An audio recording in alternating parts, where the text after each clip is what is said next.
All right, welcome back everyone. Dr. Ben, not a real doctor here. And today we're gonna be talking about single leg balancing. Ooh, ooh.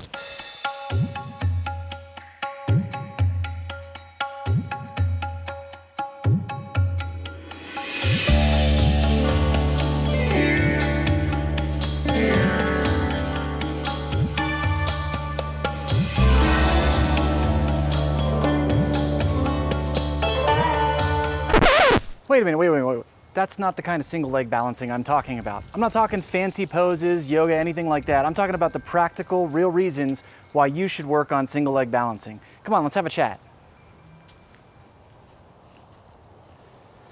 So why should you as an adult care at all about single leg balancing? It seems pretty elementary and something that we should have covered like when we were like 5 years old. Should have figured that out, done. We don't need to work on it anymore. But there are a lot of factors that play into single leg balancing, which if you're familiar with like a squat or a deadlift, those are symmetrical movements. Single leg balancing is what you call an asymmetrical movement. You are not balanced from one side to the other. One side is doing work, the other side is not doing work in a single leg balance. And the reason this is important is because if your hips, your knees, and your ankles aren't stabilized, then your lower back, your upper back, maybe even your neck is going to be picking up the slack to hold your position. And while this doesn't seem like a big idea because most of us don't spend a lot of time in single leg balance positions, what we do spend at least some amount of time doing is walking. And what walking is just alternating between single leg balances. And because we're using momentum, we can overlook, we might not notice the imbalances in our joints, and we may not realize how much extra stress we're putting on our body because we can't stabilize in a single leg position. So when you walk, there's at least some period of time where you're standing on one leg, right? We're transitioning from single leg balance to single leg balance. You pick one leg up, you put it down. And during that time when you're on single leg balance, if your stability in that position looks something like this,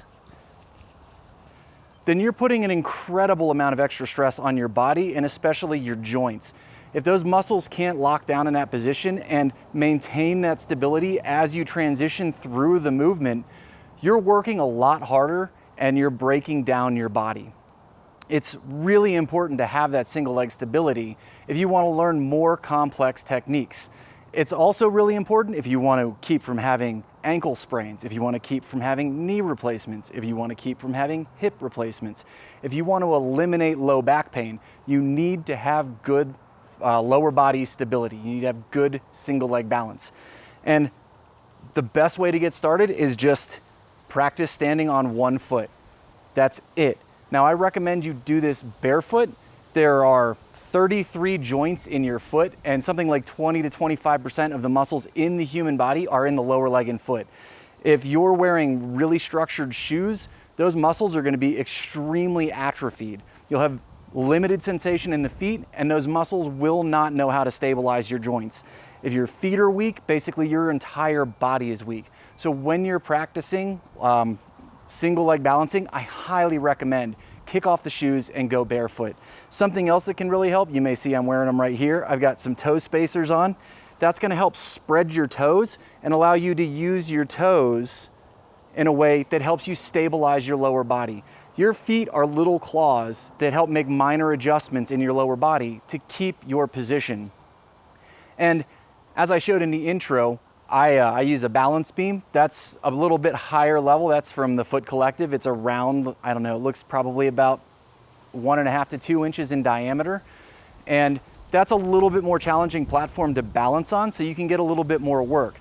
But you don't have to buy anything. You can get a 2x4 if you want to. You can stand on curbs, something to give you a little bit more challenge when you're balancing. This is not level footing. Even balancing on this can be a step up and a change to make your body adjust more. And those are ways that you can make the balance more challenging once you are controlled on a flat level surface. And as you get more proficient in your single leg balance, you can start adding movement. You can reach your leg out.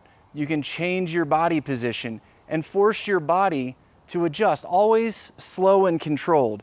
But this is gonna force your body to work the balance in different positions. So you're not strong in just this position, you're strong in a range of motion. And it's gonna force your muscles to adapt to different positions. You'll be stronger and more mobile and a lot more stable. If you wanna start running, so many people go out, they wanna get in shape, they buy a pair of running shoes, and then they just go out for a run.